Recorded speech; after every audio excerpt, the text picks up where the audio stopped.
his success. It was called the Steel King, yet he himself knew little about the manufacture of steel. He had hundreds of people working for him who knew far more about steel than he did, but he knew how to handle people. Excuse please. I don't care.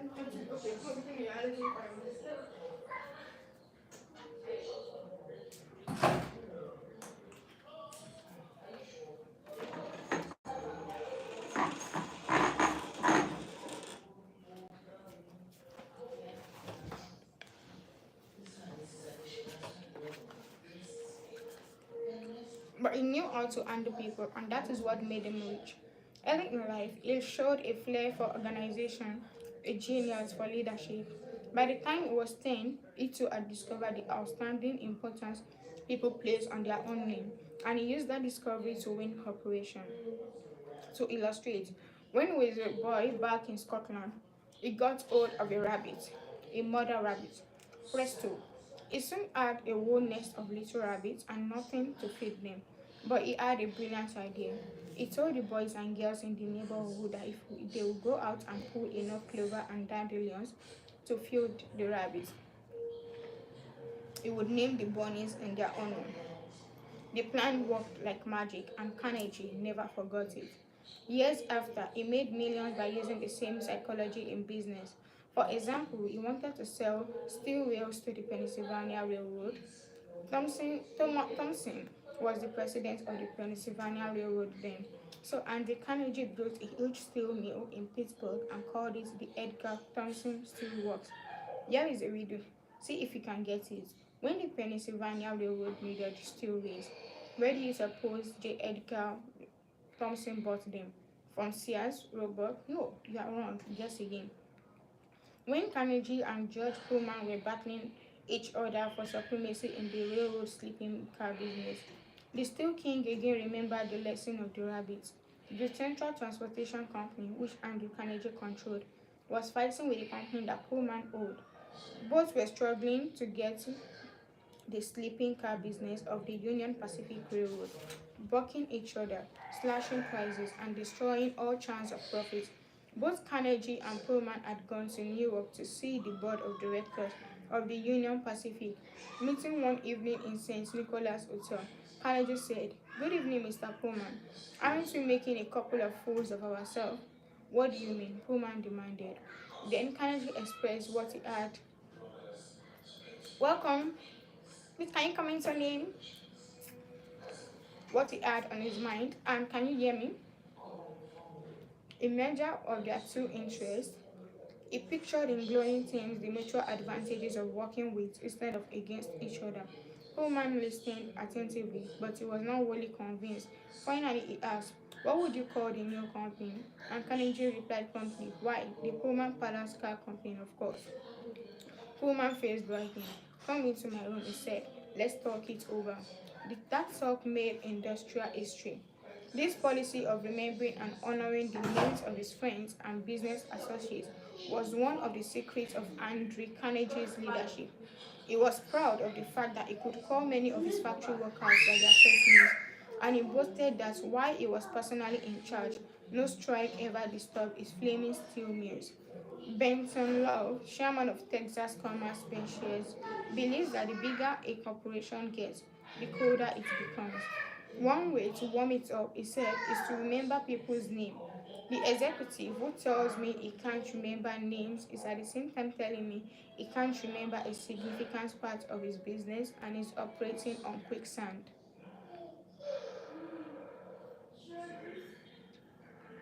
Welcome, Anthony.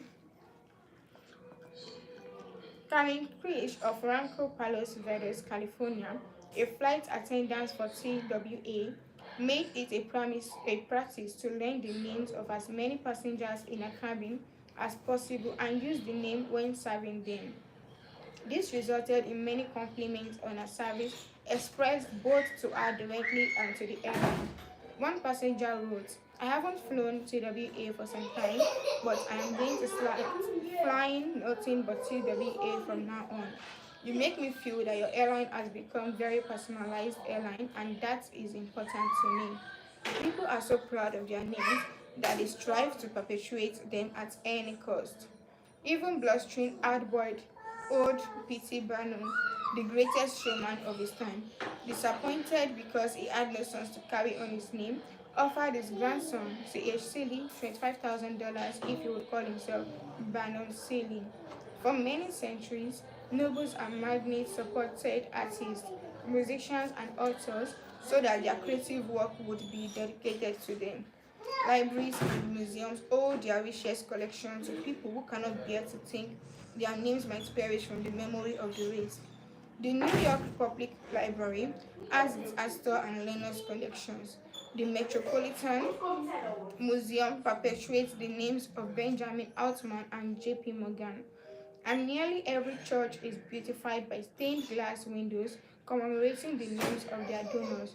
Many of the buildings on the campus of most universities bear the names of donors who contributed large sums of money for this honor.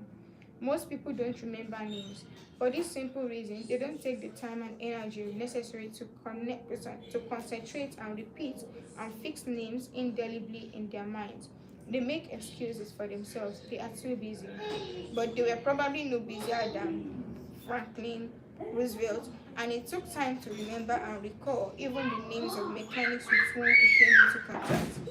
To illustrate, the Chrysler organization built a special car for Mr. Roosevelt, who could not use a standard car because his legs were paralyzed. W.F. Chamberlain and a mechanic delivered it to the White House. We have two other people here. Hello, welcome. Can you comment your name? I have in front of me a letter from Mr. Chamberlain relating his experiences. I taught President Roosevelt how to handle a car with a lot of unusual gadgets, but it taught me a lot about the fine art of handling people. When I called at the White House, Mr. Chamberlain writes, the president was extremely pleasant and cheerful. He called me by name, made me feel very comfortable, and particularly impressed me with the fact that he was vitally interested in things I had to show him and tell him. The car was so designated that it could be operated entirely by hand. A crowd gathered around to look at the car, and he remarked, I think it is marvelous. All you have to do is touch a button and it moves away, and you can drive it without effort. I think it is grand. I don't know what makes it go. I'd love to have the time to tear it down and see how it works. When Roosevelt's friends and associates admired the machine, he said in their presence, Mr. Chamberlain, I certainly appreciate all the time and effort you have spent in developing this car. It is a mighty fine job. He admired the radiator, the special rear vision mirror and clock, the special spotlight, the kind of upholstery, the sitting position of the driver's seat, the special suitcases in the trunk with his monogram on each suitcase. In other words, he took notice of every detail to which he knew I had given considerable thought. Hello, you're welcome. I would like to know the two other people that are here. Please introduce yourself. Thank you for joining. So this is the book we are reading. For those just joining, How to Influence and Influence People by Dale Carnegie. In other words, he took notice of every detail to which he knew I had given considerable thought. He made a point of bringing these various pieces of equipment to the attention of Mrs. Roosevelt, Miss Perkins, the Secretary of Labor, and his secretary. He even brought the old White House porter into the picture by saying, George, you want to take particularly good care of the suitcases. When the driving lesson was finished, the president turned to me and said, well, Mr. Chamberlain, I have been keeping the Federal Reserve Board waiting 30 minutes. I guess I had better go back to work. I took a mechanic with me to the White House. He was introduced to Roosevelt when he arrived. He didn't talk to the president, and Roosevelt had his name only once. He was a child sharp, and he kept in the background. But before leaving us, the president looked for the mechanic, shook his hand, called him by name, and thanked him for coming to Washington. And there was nothing perfunctory about his thanks. He meant what he said. I could feel that. A few days after returning to New York, I got an autographed photograph of President Roosevelt with a little note of thanks again, expressing his appreciation for my assistance. How he found time to do it is a mystery to me. Franklin D. Roosevelt knew that one of the simplest, most obvious, and most important ways of gaining goodwill was by remembering names and making people feel important. Yet, how many of us do it? Half the time we are introduced to a stranger, we chat a few minutes and can't even remember his or her name by the time we say goodbye. One of the first lessons a politician learns is this: to recall a voter's name is statesmanship, to forget it is oblivion. And the ability to remember names is almost as important in business and social contact as it is in politics. Napoleon III, Emperor of France and the nephew of the great Napoleon, boasted that in spite of all his royal duties, he could remember the name of every person he met. His technique, simple. If he didn't hear the name distinctly, he said, "So sorry, I didn't get the name clearly." Then, if it was an unusual name, he would say, "How is it spelled?" During the conversation, he took the trouble to repeat the name several times and try to associate it in his mind with the person's features, expressions, and general appearance. If the person was someone of importance, Napoleon went to further even pains. As soon as His Royal Highness was alone, he concentrated on it, fixed it securely in his mind, and then tore up the paper. In this way, he gained an eye impression of the name as well as an ear impression. All this takes time, but good manners, said Emerson, are made up of petty sacrifices. The importance of remembering and using names is not just the prerogative of kings and corporate executives. It works for all of us. Ken Nottingham, an employee of General Motors in Indiana, usually had lunch at the company cafeteria. He noticed that the woman who worked behind the counter always had a scowl on her face. She had been making sandwiches for about 2 hours, and I was just another sandwich to her. I told her what I wanted. She weighed out the ham on a little scale. Then she gave me one leaf of lettuce, a few potato chips, and handed them to me. The next day, I went through the same line, same woman, same skull. I smiled and said, "Hello, Eunice," and then told her what I wanted. Well, she forgot the scale, piled on the ham, gave me 3 leaves of lettuce, and heaped on the potato chips until they fell off the plate.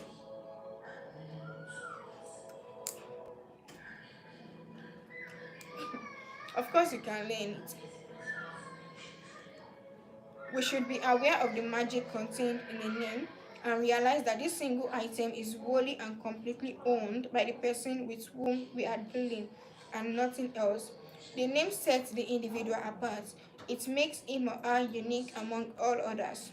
The information we are imparting or the request we are making takes on the special importance when we approach the situation with the name of the individual. From the waitress to the senior executive, the name will work magic as we deal with others. So the principal theory we have is: remember that a person's name is to that person the sweetest and most important sound in any language. So learn to remember names, even if it means writing them down and going back to it over and over again. Chapter 4: An easy way to become a good conversationalist. Some time ago, I attended a bridge party. I don't play bridge, and there was a woman there who didn't play bridge either. She had discovered that I had once been Lowell Thomas' manager before he went on the radio, and that I had traveled in Europe a great deal while helping him prepare the illustrated travel talks he was then delivering. So she said, "Oh, Mr. Carnegie, I don't want you to tell me about all the wonderful places you have visited and the sights you have seen." As we sat down on the sofa, she remarked that she and her husband had recently returned from a trip to Africa. "Africa," I exclaimed. "How interesting. I have always wanted to see Africa, but I never got there except for a 24-hour stay once in Algiers. Tell me, did you visit the big game country?" "Yes, how fortunate. I envy you. Do tell me about Africa." That kept her talking for 45 minutes. She never again asked me where I had been or what I had seen. She didn't want to hear me talk about my travels. All she wanted was an interested listener. so she could expand her ego and tell about where she had been. Was she unusual? No. Many people are like that. Okay, we have 5 people here. Welcome. Please comment your name. Let me meet you. My name is Miriam. I'm very sure you know that already. And this is the book we are reading. How to Influence and Influence People. So you're welcome. And we are in chapter 4, an easy way to become a good conversationalist. For example, I met a distinguished botanist at a dinner party given by a New York book publisher. I had never talked with a botanist before, and I found him fascinating. I literally sat on the edge of my chair and listened while he spoke of exotic plants and experiments in developing new forms of plant life and indoor gardens, and even told me astonishing facts about the humble potato. I had a small indoor garden of my own, and he was good enough to tell me how to solve some of my problems. As I said, we were at a dinner party. There must have been a dozen other guests, but I violated all the canons of courtesy, ignored everyone else, and talked for hours to the botanist. Midnight came, I said goodnight to everyone and departed.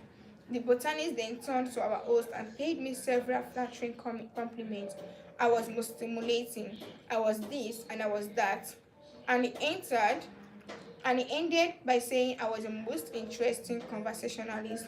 An interesting conversationalist?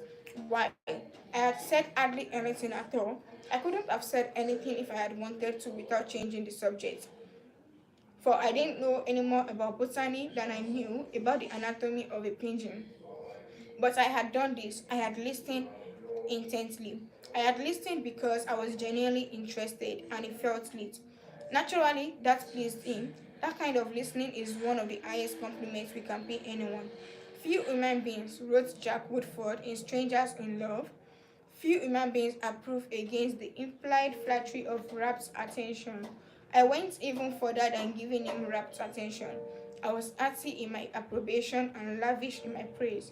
I told him that I had been immensely entertained and instructed, and I had. I told him I wished I had his knowledge, and I did.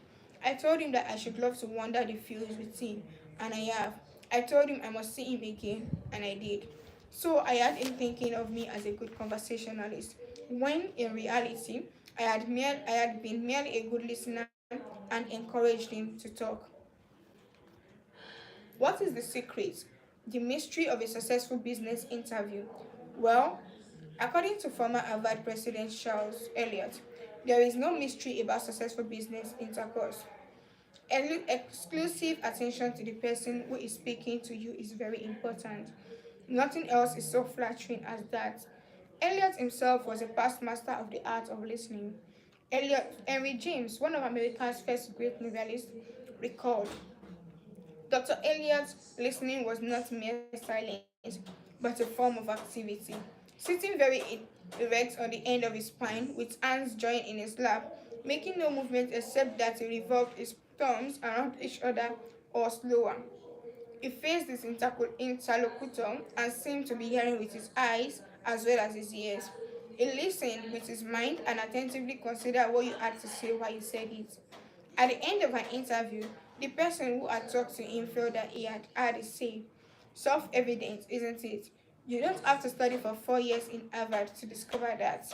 Yet, I know and you know department store owners who will rent expensive space, buy their goods economically, dress their windows appealing, spend thousands of dollars in advertising, and then hire clerks who haven't the sense to be good listeners. Clerks who interrupt customers, contradict them, irritate them, and all but drive them from the store. A department store in Chicago almost lost a regular customer who spent several $1,000s each year in that store because a sales clerk wouldn't listen. Mrs. Henrietta Douglas, who took our course in Chicago, had purchased a coat as a special sale. After she had brought it home, she noticed that there was a tear in the lining. She came back the next day and asked the sales clerk to exchange it. The clerk refused even to listen to her complaints. You bought this at a special sale, she said. She pointed to a sign on the wall. Read that, she exclaimed. All sales are final.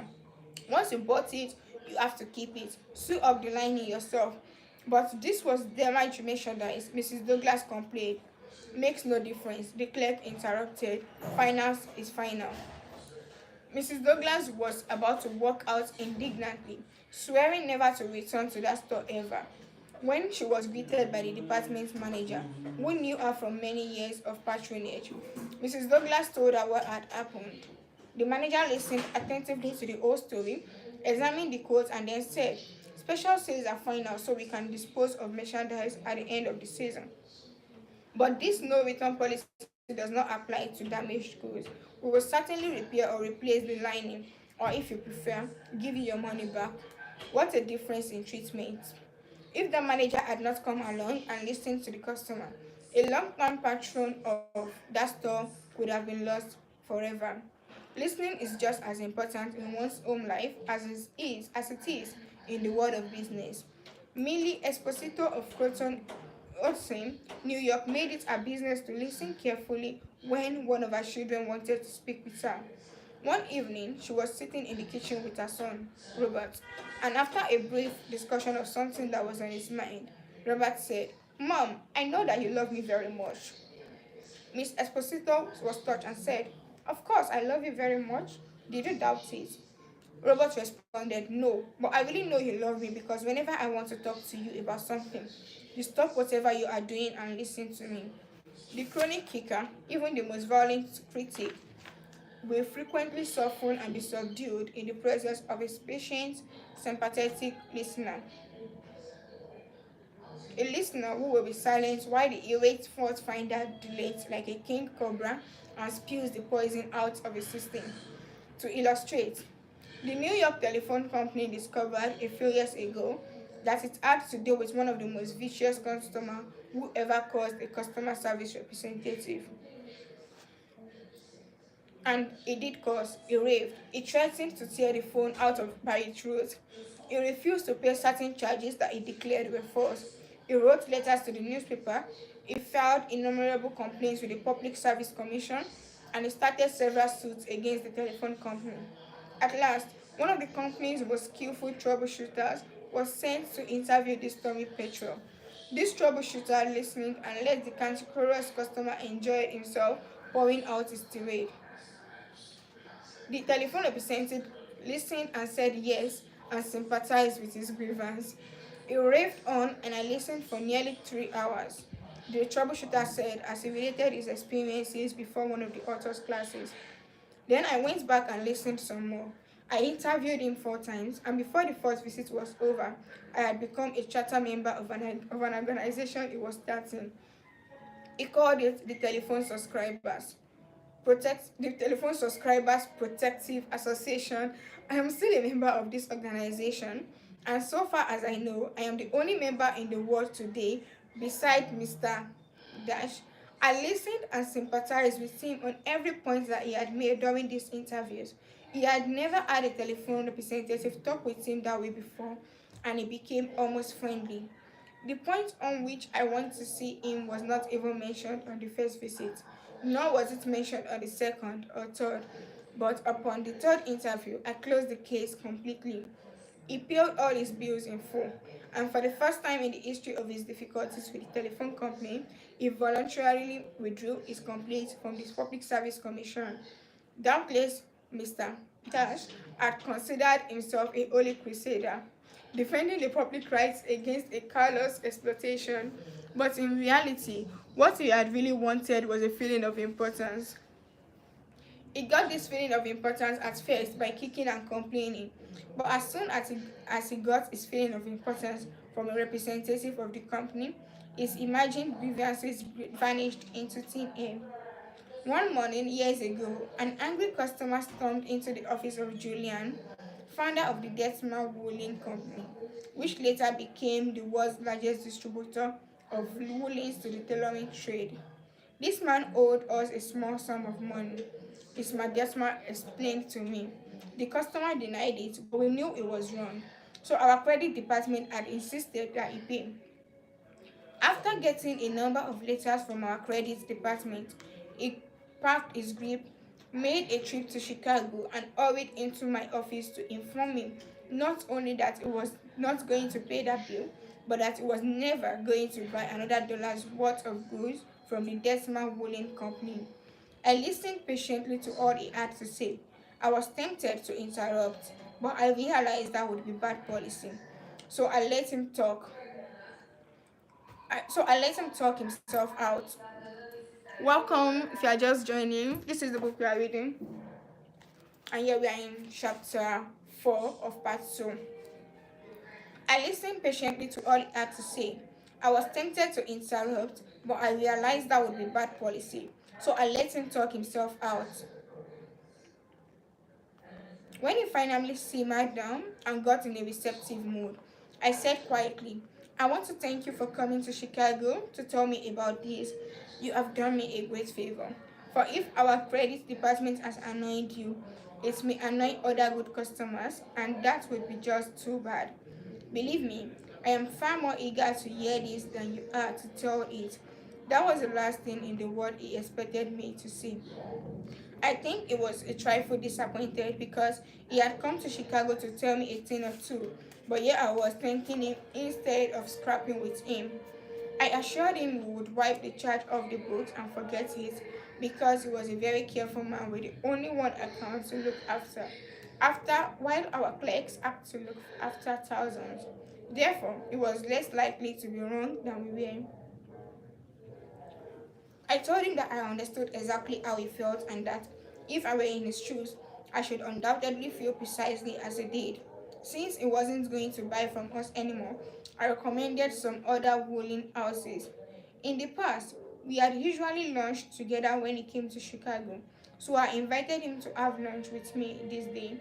He accepted reluctantly. But when he came back to the office, he placed a larger order than ever before. He returned home in a softened mood and, wanting to be just as fair with us as we had been with him, looked over his bills, found one that had been mislaid, and sent us a check with his apologies.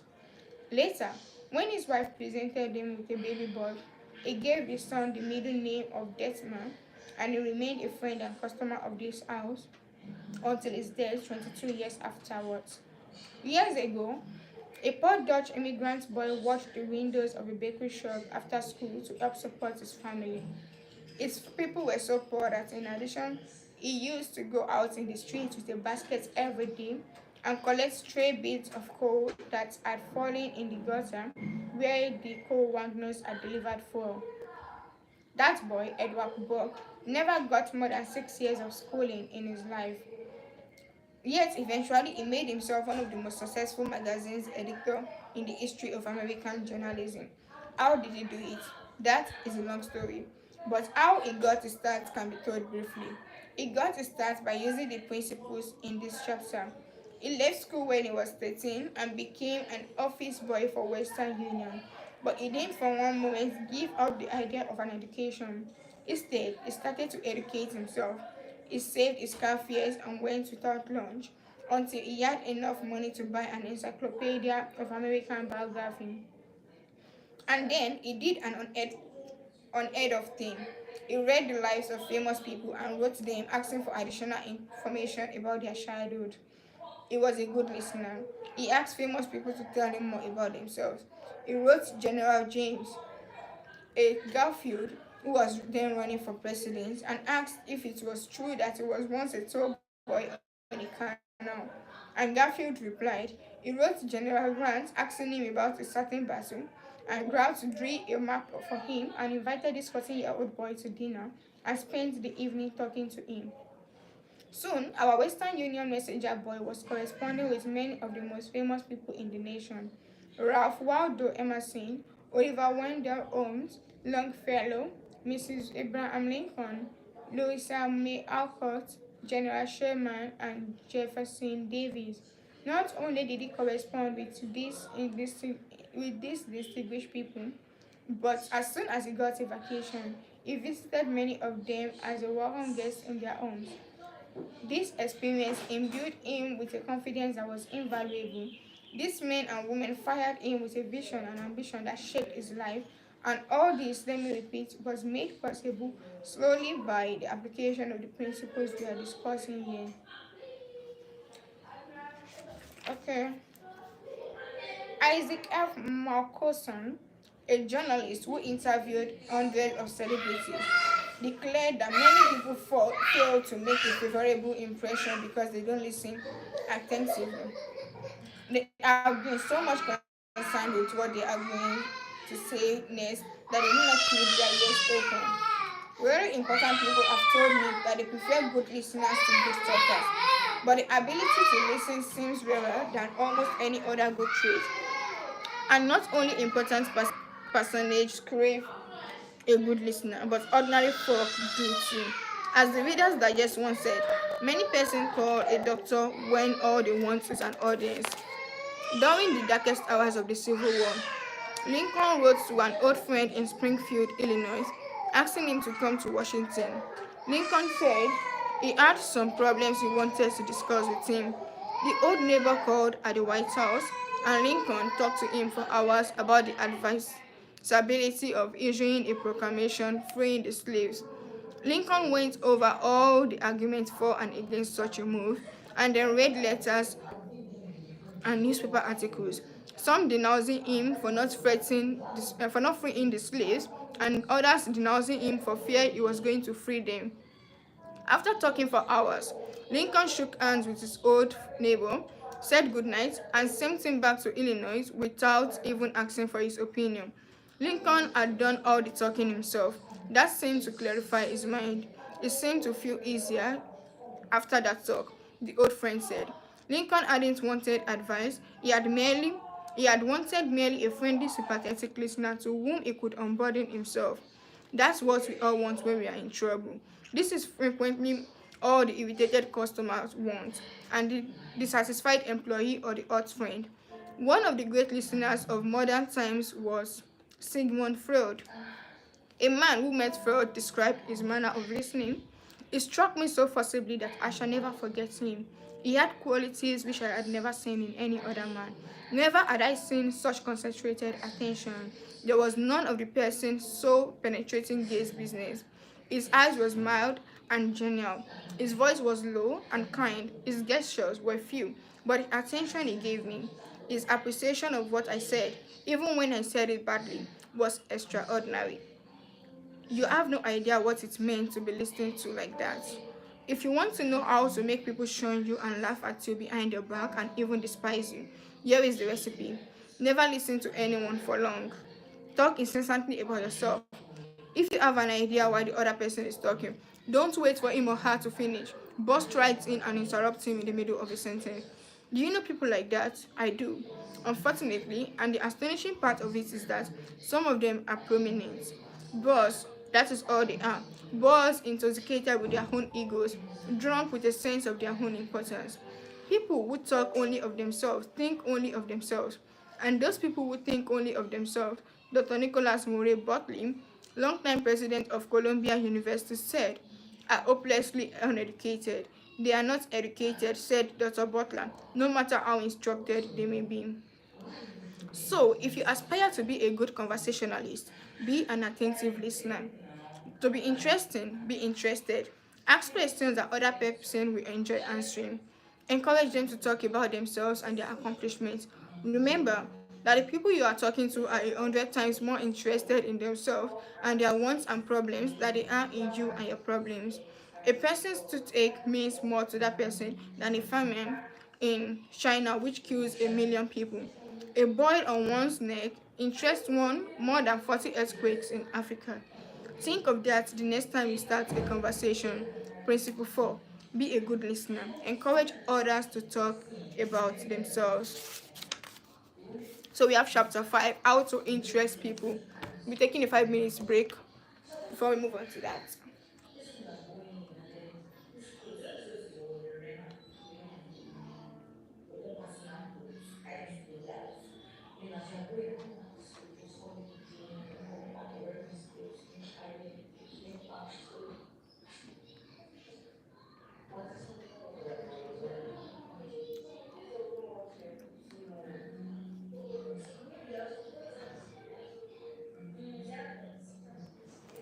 I'm coming. I want to get water.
Hello. I'm putting on 2 rings. I just got it. My uncle gave it to me this morning, the two.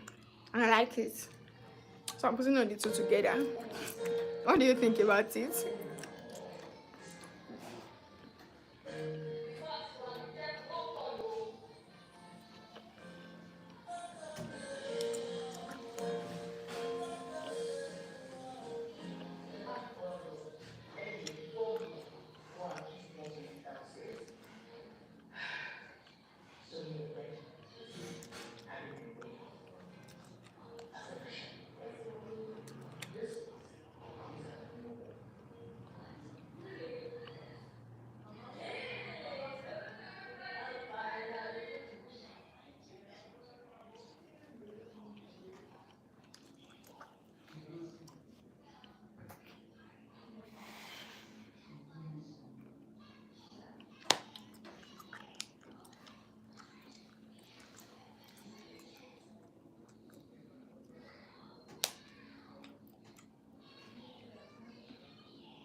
Okay, let's continue reading.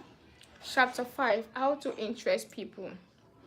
Everyone who was ever a guest of Roosevelt was astonished at the range and diversity of his knowledge. Whether his visitor was a cowboy or a rough rider, a New York politician or a diplomat, Roosevelt knew what to say. And how was it done? The answer was simple. Whenever Roosevelt expected a visitor, he sat up late the night before, reading up on the subject in which he knew his guest was particularly interested. For Roosevelt knew, as all leaders know, that the royal road to a person's heart is to talk about the things he or she treasures most. The genial William Lyon Works, essayist and professor of literature at Yale, learned this lesson early in life. When I was 8 years old and was spending a weekend visiting my aunt Libby at her home in Stratford on the Housatonic, he wrote in his essay on human nature. A middle-aged man called one evening, and after a polite skirmish with my aunt, he devoted his attention to me. At that time, I happened to be excited about boats, and the visitor discussed the subject in a way that seemed particularly interesting. After he left, I spoke of him with enthusiasm. What a man! My aunt informed me he was a New York lawyer, that he cared nothing whatever about boats, that he took not the slightest interest in the subject. But why then did he talk all the time about boats? Because he is a gentleman. He saw you were interested in boats, and he talked about the things he knew would interest and please you. He made himself agreeable. And William Lyon Phelps added, I never forgot my aunt's remark. As I write this chapter, I have before me a letter from Edward Shalif, who was active in Boy Scout work. One day, I found I needed a favor, wrote Mr. Shalif. A big scout jamboree was coming off in Europe, and I wanted the president of one of the largest corporations in America to pay the expenses of one of my boys for the trip. Fortunately, just before I went to see this man, I heard that he had drawn a check for $1 million, and that after it was cancelled, he had it framed. So the first thing I did when I entered his office was to ask to see the check, a check for $1 million. I told him I never knew that anybody had ever written such a check, and that I wanted to tell my boys that I had actually seen a check for $1 million. He gladly showed it to me. I admired it and asked him to tell me all about how it happened to be drawn. You notice, don't you, that Mr. Shalif didn't begin by talking about the Boy Scouts or the Jamboree in Europe or what it was he wanted. He talked in terms of what interested the other man. Here is the result. Presently, the man I was interviewing said, Oh, by the way, what was it you wanted to see me about? So I told him. To my vast surprise, Mr. Sharif continues. He not only granted immediately what I asked for, but much more. I had asked him to send only one boy to Europe, but he sent 5 boys. And myself gave me a letter for credit for $1,000 and told us to stay in Europe for 7 weeks. He also gave me letters of introduction to his branch presidents, putting them at our service, and he himself met us in Paris and showed us the town. Since then, he has given jobs to some of the boys whose parents were in want, and he is still active in our group. Yet I know if I hadn't found out what he was interested in and got him warmed up first, I wouldn't have found him one-tenth and easy to approach. Is this a valuable technique to use in business? Is it? Let's see. Take Henry Devenor of Devenor and Sons, a wholesale baking firm in New York. Mr. Devenor had been trying to sell bread to a certain New York hotel. He had called on the manager every week for 4 years. He went to the same social affairs the manager attended. He even took rooms in the hotel and lived there in order to get the business, but he failed. Then, said Mr. Devenor, after studying human relations, I resolved to change my tactics. I decided to find out what interested this man, what caught his enthusiasm. I discovered he belonged to a society of hotel executives called the Hotel Greeters of America. He not only belonged, but his bubbling enthusiasm had made him president of the organization and the president of the International Greeters. No matter where its conventions were held, he would be there. So when I saw him the next day, I began talking about the greeters. What a response I got. What a response. He talked to me for half an hour about the greeters. His tones vibrant with enthusiasm. I could plainly see that this society was not only his hobby, it was the passion of his life. Before I left the office, he had sold me a membership in his organization. In the meantime, I had said nothing about bread. But a few days later, the steward of his hotel phoned me to come over with samples and prices. I don't know what you did to the old boy, the steward greeted me, but he sure is sold on you. Think of it. I have been drumming at that man for 4 years trying to get his business, and I'd still be drumming at him if I hadn't finally taken the trouble to find out what he was interested in and what he enjoyed talking about. Edward E. Harriman of Hagerstown, Maryland, chose to live in the beautiful Cumberland Valley of Maryland after he completed his military service. Unfortunately, at that time, there were few jobs available in the area. A little research uncovered the fact that a number of companies in the area were either owned or controlled by an unusual business maverick, R.J. Funkhauser, whose rise from poverty to riches intrigued Mr. Harriman. However, he was known for being inaccessible to job seekers. Mr. Harriman wrote, I interviewed a number of people and found that his major interest was anchored in his drive for power and money. Since he protected himself from people like me by use of a dedicated and stern secretary, I studied her interests and goals, and only then I paid an unannounced visit at her office. She had been Mr. Funkhauser's orbiting satellite for about 15 years. When I told her I had a proposition for him, which might translate itself into financial and political success for him, she became enthused. I also conversed with her about her constructive participation in his success. After this conversation, she arranged for me to meet Mr. Funkhauser. I entered his huge and impressive office, determined not to directly ask for a job. He was seated behind a large carved desk and sounded at me. How about it, young man? I said, Mr. Funkhauser, I believe I can make money for you. He immediately rose and invited me to sit on one of the large upholstered chairs. I enumerated my ideas and the qualifications I had to realize these ideas, as well as how they would contribute to his personal success and that of his businesses. RJ, as he became known to me, hired me at once, and for over 20 years I have grown in his enterprises, and we both have prospered. Talking in terms of the other person's interests pay off for both parties. Howard Z. Isaac, a leader in the field of employee communications, has always followed this principle. When asked what reward he got from it, Mr. Isaac responded that he not only received a different reward from each person, but that in general, the reward had been an enlargement of his life each time he spoke to someone. Principle 5. Talk in terms of the other person's interest.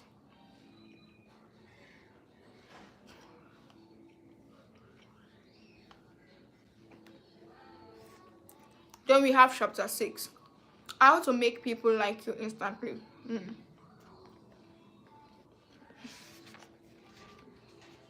I was waiting in line to register a letter in the post office at 33rd Street and 8th Avenue in New York. I noticed that the clerk appeared to be bored with the job, weighing envelopes, handing out stamps, making change, issuing receipts, the same monotonous grind year after year. So I said to myself, I am going to try to make that clerk like me. Obviously, to make him like me, I must say something nice, not about myself, but about him. So I asked myself, what is there about him that I can honestly admire? That is sometimes a hard question to answer, especially with strangers. But in this case, it happened to be easy. I instantly saw something I admired no end. So while he was weighing my envelope, I remarked with enthusiasm, I wish I had your head of hair. He looked up, half startled, his face beaming with smiles. Well, it isn't as good as it used to be, he said modestly. I assured him that although it might have lost some of its pristine glory, nevertheless it was still magnificent. He was immensely pleased. We carried on a pleasant little conversation, and the last thing he said to me was, many people have admired my head. I will bet that person went to lunch that day walking on air. I will bet he went home that night and told his wife about it. I will bet he looked in the mirror and said, it is a beautiful head of hair. I told this story once in public, and a man asked me afterwards, what did you want to get out of him? What was I trying to get out of him? What was I trying to get out of him? If we are so contemptibly selfish that we can't radiate a little happiness and pass on a bit of honest appreciation without trying to get something out of the other person in return.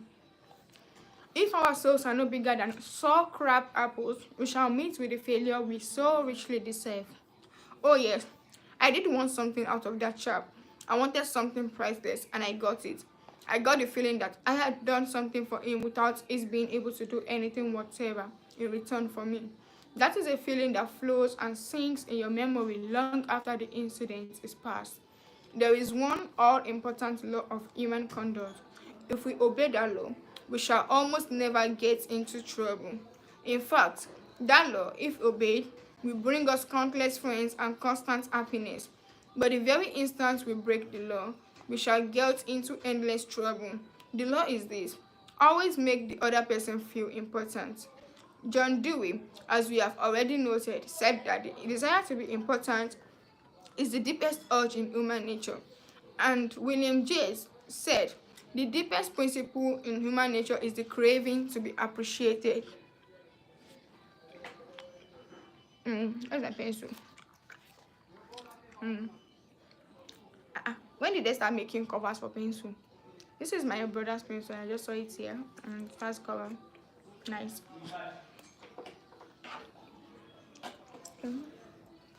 I used the pencil yesterday. God. I think I lost my pencil already.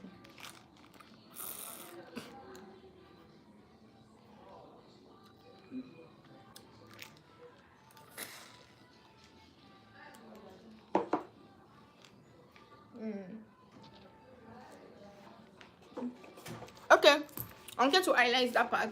I can't find the pencil, so I'm going to read it out again.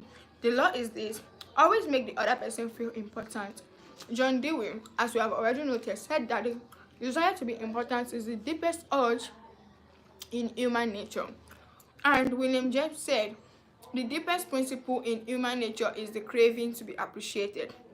As I have already pointed out, it is this urge that differentiates us from the animals. It is this urge that has been responsible for civilization itself. Philosophers have been speculating on the roots of human relationships for thousands of years, and out of all that speculation, there has evolved only one important percept. It is not new, it is as old as history.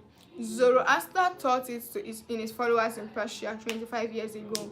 Confucius preached it in China 24 centuries ago. Lao Tse, the founder of Taoism, taught it to his disciples in the valley of the Han. Buddha preached it on the bank of the Holy Ganges 500 years before Christ. The sacred books of Hinduism taught it among the stony hills of Judea 19 centuries ago.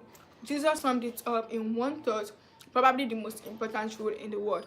Do unto others as you would have others do unto you. You want the approval of those with whom you come in contact. You want recognition of your true worth.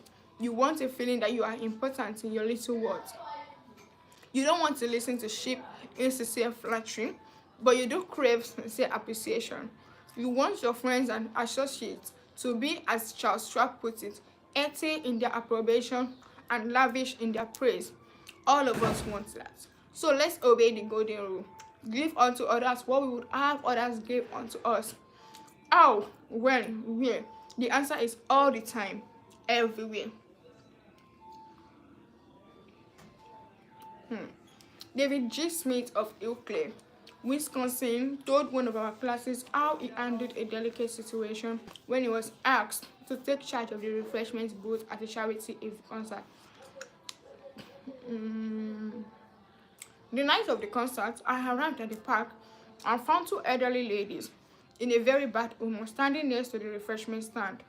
Apparently, each thought she was in charge of this project.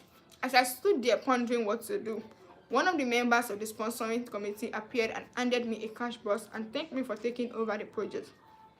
She introduced Rose and Jane as my helpers and then ran off. A great silence ensued. Realizing that the cash box was a symbol of authority of sorts, I gave the box to Rose and explained that I might not be able to keep the money straight, and that if she took care of it, I would feel better. I then suggested to Jane that she show the two teenagers who had been assigned to refreshment how to operate the soda machine, and asked her to be responsible for that part of the project. The whole evening was very enjoyable, with Rose happily counting the money, Jane supervising the teenagers, and me enjoying the concerts. You don't have to wait until you are ambassador to France or chairman of the Clamback committee of the lodge before you use this philosophy of appreciation. You can work magic with it almost every day.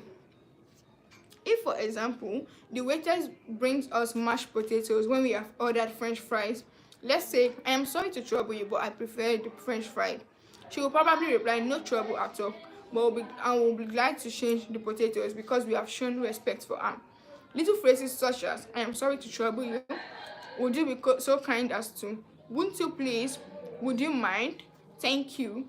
Little curses like this, oil and cogs Little causes like this oil the cogs of the monotonous grind of everyday life, and incidentally, they are the hallmark of good breeding.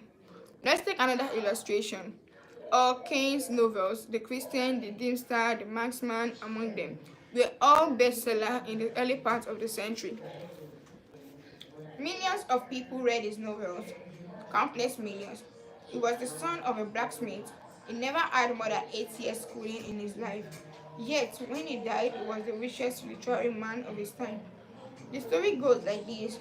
Orgain loved sonnets and ballads, so he devoured all of Dante Gabriel's Rossetti's poetry.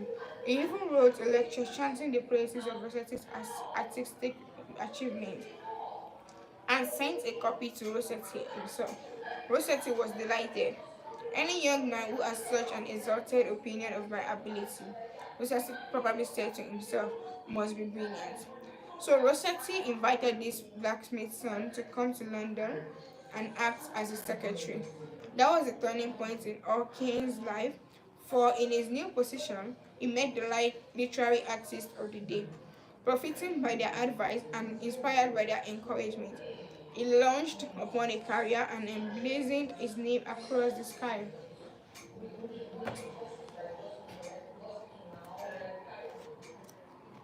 His home, Greeba Castle, on the Isle of Man, became a mecca for tourists from the far corners of the world, and he left a multi-million-dollar estate. Yet, who knows, he might have died poor and unknown, I did not write an essay expressing his admiration for a famous man. Such is the power, the stupendous power of sincere heartfelt appreciation. Rossetti considered himself important. That is not strange. Almost everyone considered himself important, very important. The life of many a person could probably be changed if only someone would make him feel important. Ronald J. Rowland, who is one of the instructors of our course in California, is also a teacher of arts and crafts. He wrote to us about a student named Chris in his beginning crafts class. Chris was a very quiet, shy boy lacking in self-confidence, the kind of student that often does not receive the attention he deserves. I also teach an advanced class that had grown to be somewhat of a status symbol and a privilege for students to have earned the right to be in it. On Wednesday, Chris was diligently working at his desk. I really felt there was a hidden fire deep inside him. I asked Chris if he would like to be in the advanced class. How I wish I could express the look in Chris' face, the emotions in that shy 14-year-old boy trying to hold back his tears. Who, me? Mr. Roland, am I good enough? Yes, Chris, you are good enough.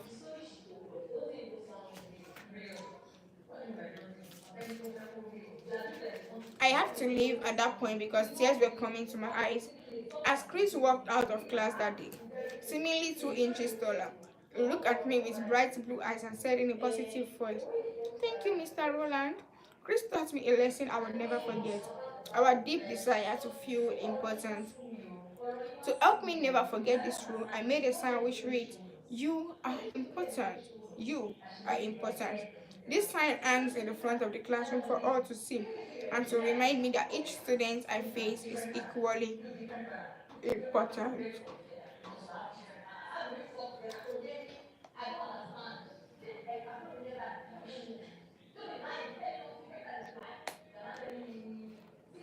The unvarnished truth is that almost all the people you meet feel themselves superior to you in some way. And a sure way to their art is to let them realize in some subtle way that you realize their importance and recognize it sincerely. Remember what Emerson said, every man I meet is my superior in some way, in that I learn of him. And the pathetic part of it is that frequently those who have the least justification for a feeling of achievement bolster up their egos by a show of tumult and conceit, which is truly now seen as Shakespeare puts it. Man, Rodman.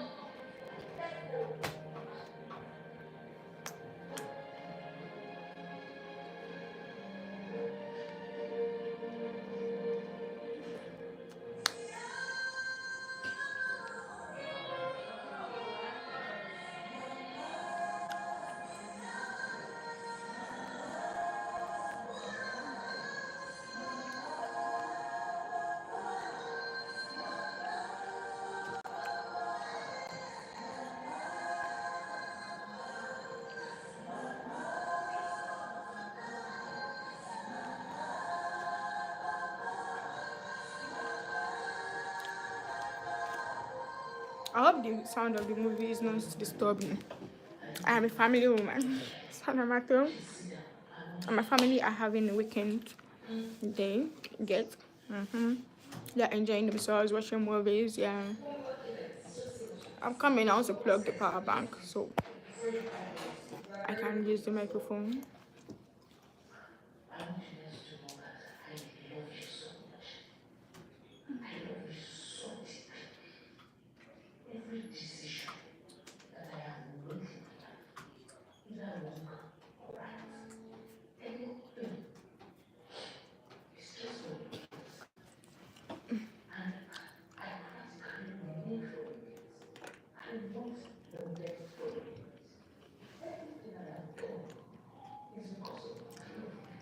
Okay, try to stay here.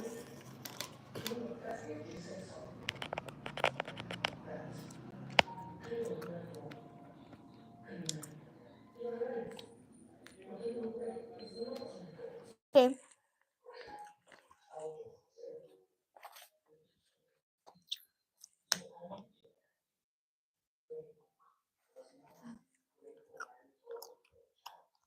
I am going to tell you. about business people in my own courses. I'm going to tell you how business people in my own courses have applied these principles with remarkable results. Let's take the case of a Connecticut Anthony. Because of his relatives, he prefers not to have his name mentioned. Shortly after joining the course, Mr. R drove to Long Island with his wife to see some of her relatives. She left him to chat with an old aunt of hers and then rushed off by herself to visit some of the younger relatives. Since he soon had to give a speech professionally on how he applied the principles of appreciation, he thought he would gain some worthwhile experience talking with the elderly lady. So he looked around the house to see what he could honestly admire. This house was built about 1990, wasn't it? He inquired. Yes, she replied. That is precisely the year it was built. It reminds me of the house I was born in, he said. It is beautiful, well built, roomy. You know, they don't build houses like this anymore. You are right, the old lady agreed. The young folks nowadays don't care for beautiful homes. All they want is a small apartment, and then they go guiding about in their automobiles. This is a dream house, she said in a voice vibrating with tender memories. This house was built with love. My husband and I dreamed about it for years before we built it. We didn't have an architect, we planned it all ourselves. She showed Mr. R about the house, and he expressed this earty admiration for the beautiful treasures she had picked up in her travels and cherished over a lifetime. Paisley shawls, an old English tea set, Wedgwood china, French beds and chairs, Italian paintings, and silk draperies that had once hung in a French chateau. After showing Mr. R through the house, she took him out to the garage. There, jacked up on blocks, was a parked car in mint condition. My husband bought that car for me shortly before he passed on, she said softly. I have never ridden it. I have never ridden in it since his death. You appreciate my things and I'm going to give this car to you. Why, auntie? He said. You overwhelm me. I appreciate your generosity, of course, but I couldn't possibly accept it. I'm not even a relative of yours. I have a new car and you have many relatives that would like to have their car. Relatives? She exclaimed. Yes, I have relatives who are just waiting till the dice to become better car, but they are not paid to get it. If you don't want to give it to them, you can very easily sell it to a second-hand dealer, he told her. Sell it, she cried. Do you think I would sell this car? Do you think I would stand to see strangers riding up and down the street in that car? That car that my husband bought for me. I wouldn't dream of selling it. I'm going to give it to you. You appreciate it for this. They tried to get out of accepting the car, but they couldn't without hurting her feelings. This lady, left all alone in a big house with her paisley shawls, her French antiques, and her memories, was starving for a little recognition. She had once built the house warm with love and had collected things from all over Europe to make it beautiful. Now, in the isolated loneliness of old age, she craved a little human warmth, a little genuine appreciation, and no one gave it to her. And when she found it, like a spring in the desert, her gratitude couldn't adequately express itself with anything less than the gift of a cherished Packard. Let's take another case, Donald M. Mahon, who was superintendent of Lewis and Carrington nurserymen and the landscape architect in Raleigh, New York, related this incident. Shortly after I attended the talk on how to win friends and influence people, I was landscaping the estate of a famous Anthony. The owner came out to give me a few instructions about where he wished to plant a mass of rhododendrons and azaleas. I said, George, you have a lovely hobby. I've been admiring your beautiful dogs. I understand you win a lot of blue ribbons every year at the show in Madison Square Garden. The effect of this little expression of appreciation was striking. Yes, the judge replied. I do have a lot of fun with my dogs. Would you like to see my kennel? He spoke almost an hour showing me his dogs and the prizes they had won. He even brought out their pedigrees and explained about the bloodlines responsible for such beauty and intelligence. Finally, turning to me, he asked, do you have any small children? Yes, I do, I replied. I have a son. Well, wouldn't he like a puppy? The judge inquired. Oh, yes, he'd be tickled. He'd be tickled pink. All right, I'm going to give him one. the judge announced. He started to tell me how to feed the puppy. Then he paused. You will forget it if I tell you, I'll write it out. So the judge went in the house, typed out the pedigree and the feeding instructions, and gave me a puppy worth several $100 and 1 hour and 15 minutes of his valuable time, largely because I had expressed my honest admiration for his hobby and achievement. George Eastman of Kodak fame invented the transparent film that made motion pictures possible, amassed a fortune of $100 million, and made himself one of the most famous businessmen on earth. Yet, in spite of all these tremendous accomplishments, he craved little recognition, even as you and I. To illustrate, when Eastman was building the Eastman School of Music and also Kilburn Hall in Rochester, James Adamson, then president of the Superior Seating Company of New York, wanted to get the order of supply the theater shares for these buildings. Phoning the architect, Mr. Adamson made an appointment to see Mr. Eastman in Rochester.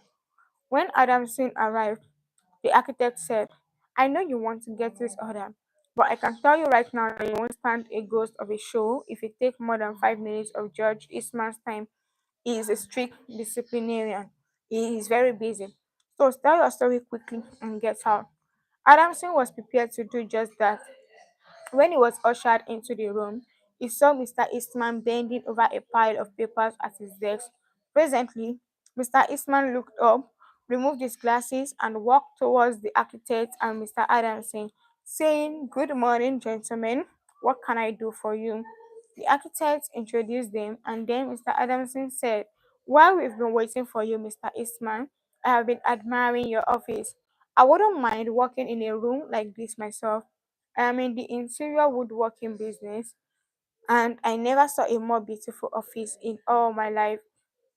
Judge Eastman replied, You remind me of something I had almost forgotten.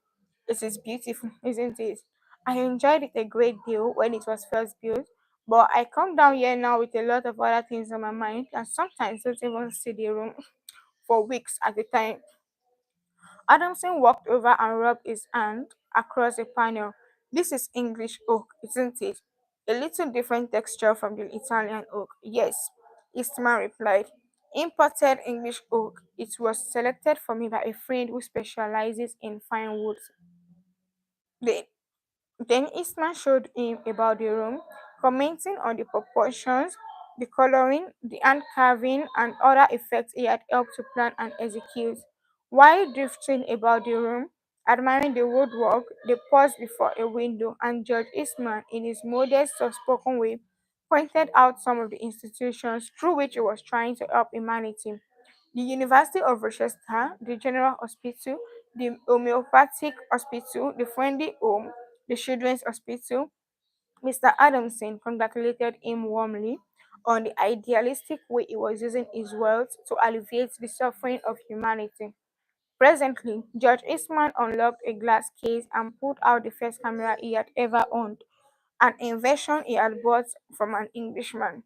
Adamson questioned him at length about his earthly struggles to get started in business, and Mr. Eastman spoke with real feeling about the poverty of his childhood, telling how his widowed mother had kept a boarding house while he clerked in an insurance office. The terror of poverty haunted him day and night, and he resolved to make enough money so that his mother wouldn't have to work. Mr. Adamson drew him out with further questions and listened, absurd, while he related the story of his experiment with dry photographic plates. He told how he had worked in an office all day and sometimes experimented all night, taking only brief naps while the chemicals were working, sometimes working and sleeping in his clothes for 72 hours at a stretch. James Adamson had been ushered into Eastman's office at 10:15 and had been warned that it must not take more than 5 minutes, but an hour had passed, then 2 hours passed, and they were still talking. Finally, Judge Eastman turned to Adamson and said, The last time I was in Japan, I bought some chairs, brought them on, and put them in my son's porch, but the sun peeled the paint. So I went downtown the other day and bought some paint and painted the chairs myself. Would you like to see what sort of joy I can do painting chairs? All right. Come up to my home and have lunch with me, and I will show you. After lunch, Mr. Eastman showed Adamson his shares he had brought from Japan. They weren't worth more than a few dollars, but Judge Eastman, now a multimillionaire, was proud of them because he himself had painted them. The order for the seats amounted to $90,000. Who do you suppose got the order? James Adamson or one of his competitors? From the time of the story until Mr. Eastman's death, he and James Adamson were close friends. Claude Marias, a restaurant owner in Rouen, France, used this principle and saved his restaurant the loss of a key employee. This woman had been in his employ for 5 years and was a vital link between M. Marais and a staff of 21 people. He was shocked to receive a registered letter from her advising him of her resignation. Emma Rice reported, I was very surprised and even more disappointed because I was under the impression that I had been fair to her and receptive to her needs. Inasmuch as she was a friend as well as an employee, I probably had taken her too much for granted and maybe was even more demanding of her than of other employees. I could not, of course, accept this record resignation without some explanation. I took her aside and said, Paulette, you must understand that I cannot accept your resignation. You mean a great deal to me and to this company, and you are as important to the success of this restaurant as I am. I repeated this in front of the entire staff, and I invited her to my home and reiterated my confidence in her with my family present. Paulette withdrew her resignation, and today I can rely on her as never before. I frequently reinforce this by expressing my appreciation for what she does and showing her how important she is to me and to the restaurant. Talk to people about themselves, said Disraeli, one of the shrewdest men who ever ruled the British Empire. Talk to people about themselves and they will listen for hours. Principle 6. Make the other person feel important and do it sincerely. In a nutshell, 6 ways to make people like you. Principle 1. Become genuinely interested in other people. Principle 2. Smile. Principle Why is it that at the mention of smile, I'm always smiling? Principle 3. Remember that the person's name is to that person the sweetest and most important sound in any language. Principle 4. Be a good listener. Encourage others to talk about themselves. Principle 5. Talk in terms of the other person's interest. Principle 6. Make the other person feel important and do it sincerely. Then we have part 3 of the book, How to Win People to Your Way of Thinking. Chapter 1. You can't win an argument. Oh gosh, I need to eat.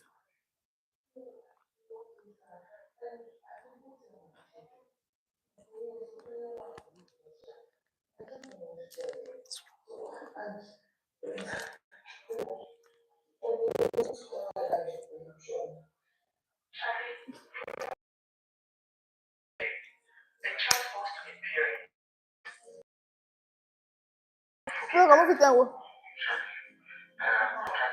Hmm? Okay. Tell them I'm second. I'm going to touch him. Yes. Don't touch him. Wait a second. I will be where I fit here. Okay.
Hmm.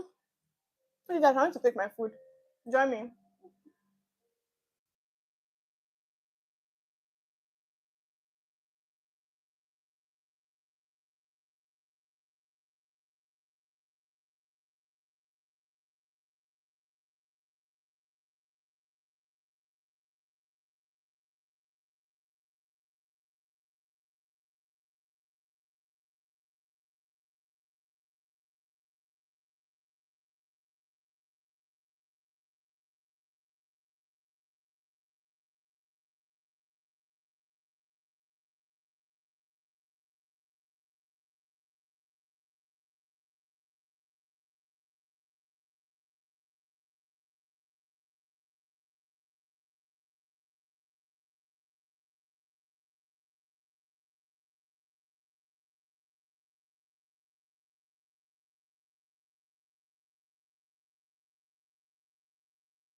It was a sorely needed lesson because I had been an inveterate arguer.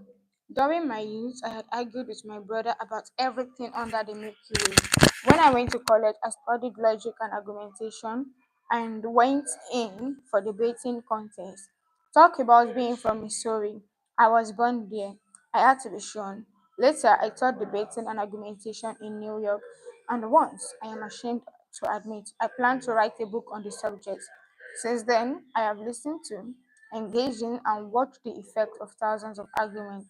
As a result of all this, I have come to the conclusion that there is only one way under I heaven to get the best right argument, and that is to avoid it.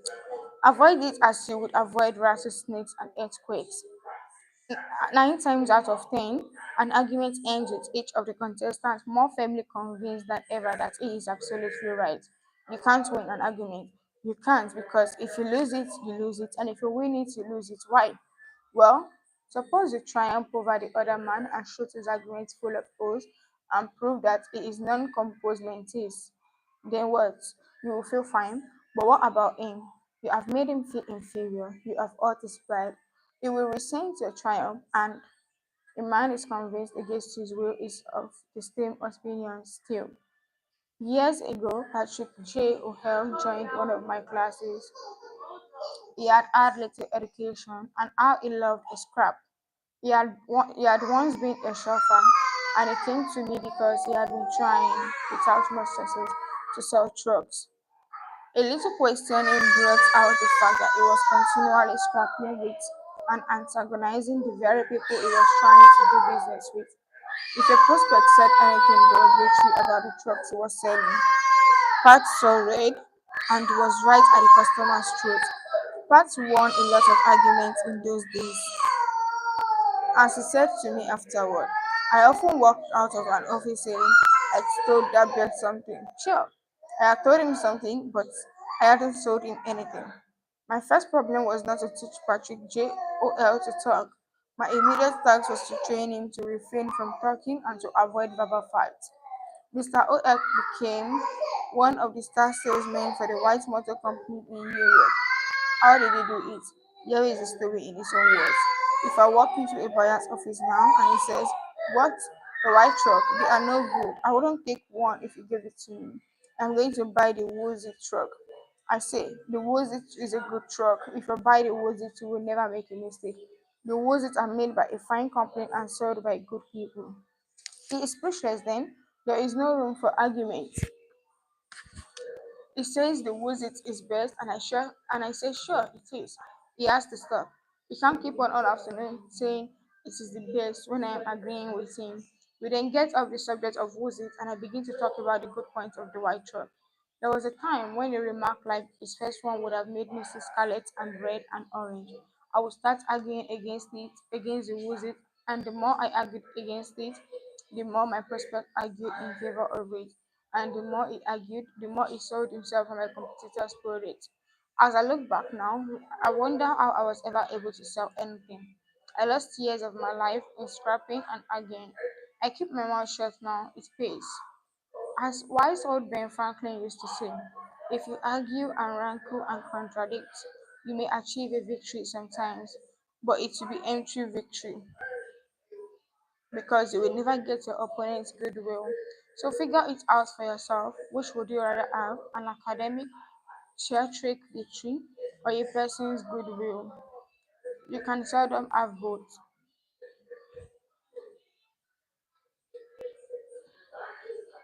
You can seldom have both. And, the Boston's transcript once printed this bit of significant doggerel. Here lies the body of William J., who died maintaining his right of way. He was right, dead right, as he sped along, but he's just as dead as if he were wrong. You may be right, dead right, as you speed along in your argument, but as far as changing another's mind is concerned, you will probably just be as futile as if you were wrong. Frederick S. Person, an income tax consultant, had been disputing and wrangling for an hour with a government tax inspector. An item of $9,000 was at stake. Mr. Parsons claimed that this $9,000 was in reality a bad debt. that it will never be collected, that it ought not to be taxed. Bad debt, my eye, retorted the inspector. It must be taxed. This inspector was cold, arrogant, and stubborn. Mr. Parsons said as he told the story to the class. Reason was wasted, and so were facts. The longer we argued, the more stubborn he became. So I decided to avoid argument, change the subject, and give him appreciation. I said, I suppose this is a very pretty matter in comparison with the really important and difficult decisions you are required to make. I have made a study of transaction myself, but I have had to get my knowledge from books. You are getting yours from the firing line of experience. I sometimes wish I had a job like yours. It would teach me a lot. I meant every word I said. Well, the inspector straightened up in his chair, leaned back, and talked for a long time about his work, telling me of the clever frauds he had uncovered. His tone gradually became friendly, and presently he was telling me about his children. As he left, he advised me that he would consider my problem further and give me his decision if in a few days. He called at my office 3 days later and informed me that he had decided to leave the tax return exactly as it was filed. This tax inspector was demonstrating one of the most common of human frailties. He wanted a feeling of importance, and as long as Mr. Parsons argued with him, he got his feeling of importance by loudly asserting his authority. But as soon as his importance was admitted and the argument stopped and he was permitted to expand his ego, he became a sympathetic and kindly human being. Buddha said, hatred is never ended by hatred or love, but by love, and a misunderstanding is never ended by an argument, but by tact, diplomacy, conciliation, and a sympathetic desire to see the other person's viewpoint. Lincoln once reprimanded a young army officer for indulging in a violent controversy with an associate. No man who is resolved to make the most of himself, said Lincoln, can spare time for personal contention. Still less he can any afford to take the consequences, including the vitiation of his temper and the loss of self-control. Yield larger things to which you show no more than equal rights, and yield lesser ones through clearly your own. Better give your part to a dog than be beaten by him in contesting for the right. Even killing the dog would not cure the bite. In an article in Bits and Pieces, some suggestions are made on how to keep a disagreement from becoming an argument. Welcome the disagreement. Remember the slogan: when two partners always agree, one of them is not necessary. If there is some point you haven't thought about, be thankful it is brought to your attention.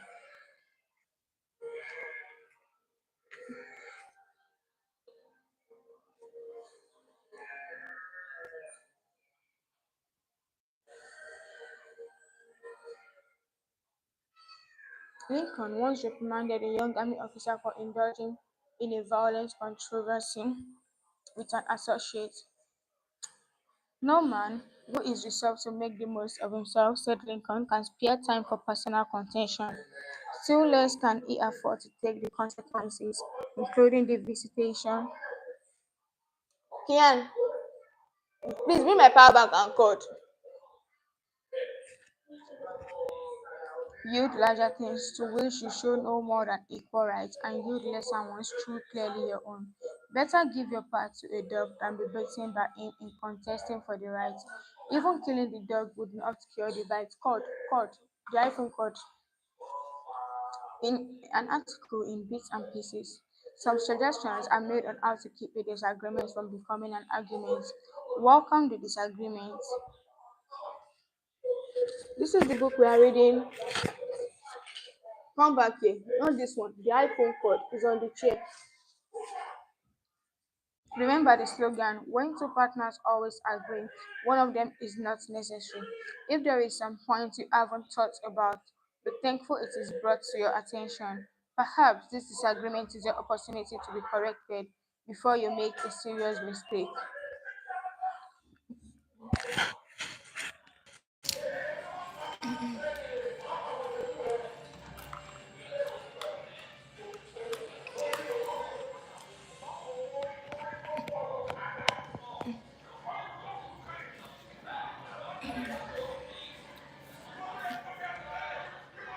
Distress or first instinctive impression.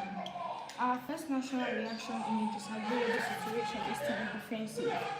Be careful, keep calm and watch out for your first reaction. It may be you at your worst, not your best. Control your temper. Remember, you can measure the size of a person by what makes him or her angry. Listen first. Give your opponents a chance to talk. Let them finish.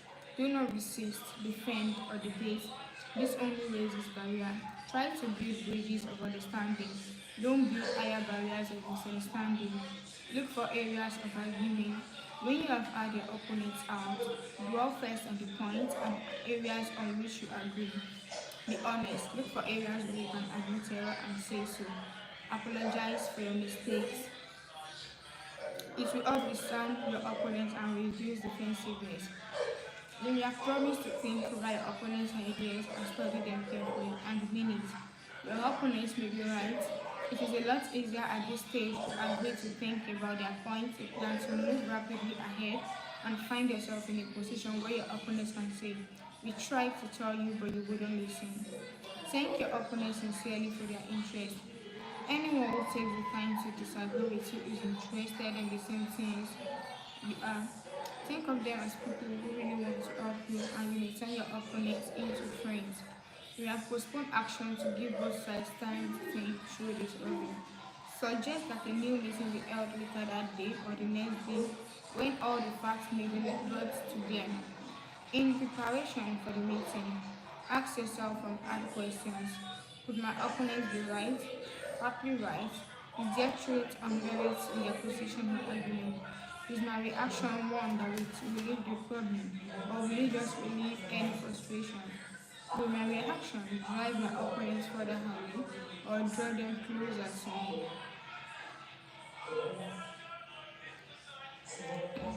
Will my reaction elevate the estimation good people have of me?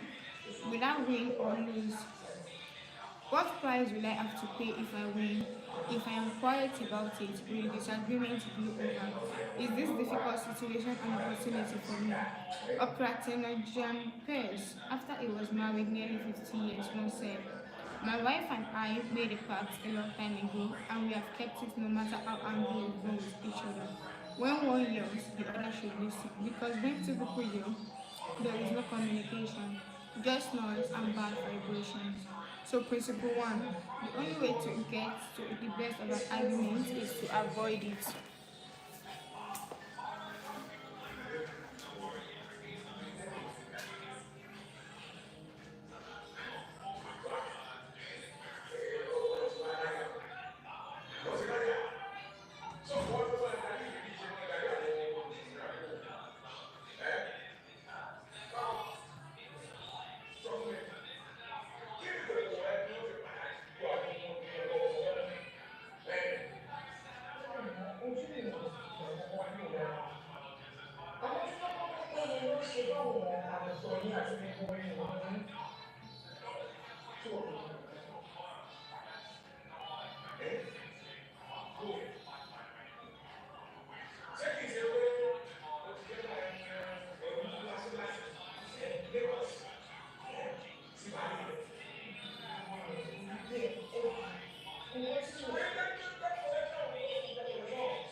Moving on,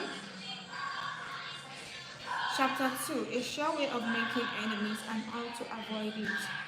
When Roosevelt was in the White House, he confessed that if he could be right 75% of the time, he would reach the highest measure of his expectation. If that was the highest rating that one of the most distinguished men of the 20th century could hope to obtain, what about you and me?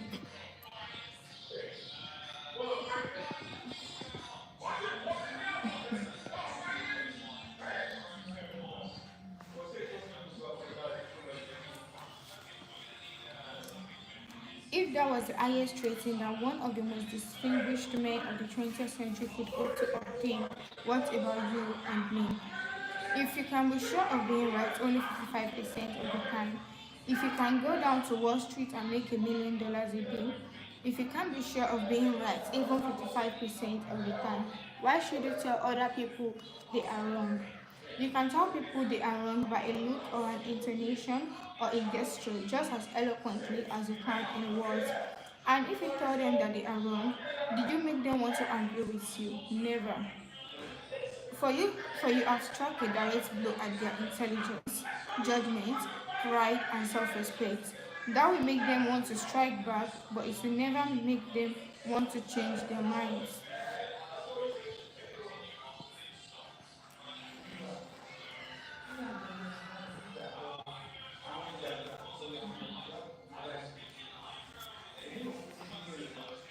But it will never make them want to change their minds.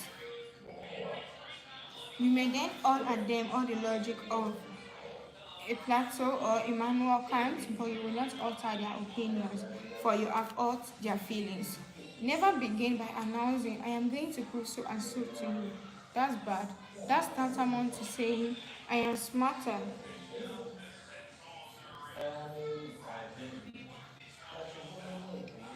That's tantamount to saying, I am smarter than you are. I am going to tell you a thing or two and make you change your mind. That is a challenge.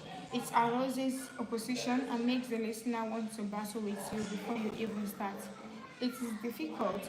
It is difficult under even the most benign conditions to change people's mind. So why make it harder? Why handicap yourself? If you are going to prove anything, don't let anybody know it.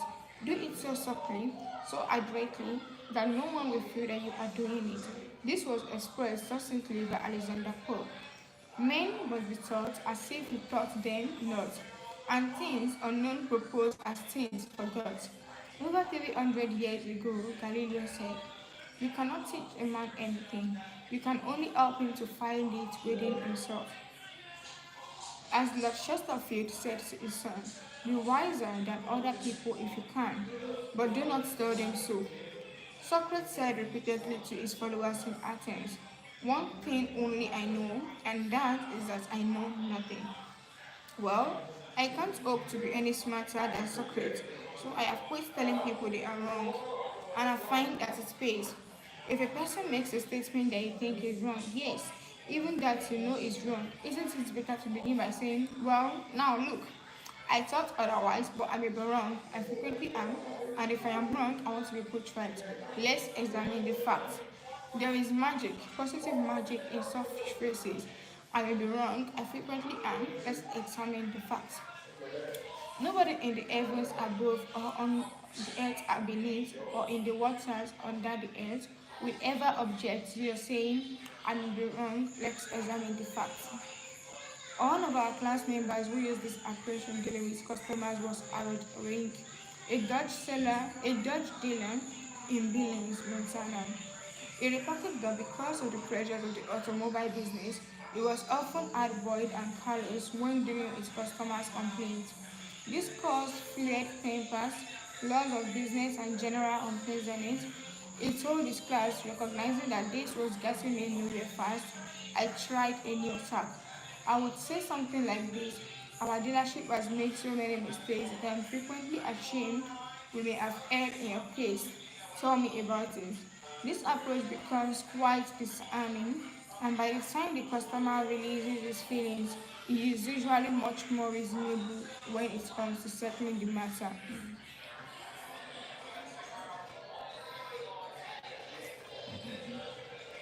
In fact, several customers have thanked me for having such an understanding attitude, and two of them have even brought in friends to buy new cars.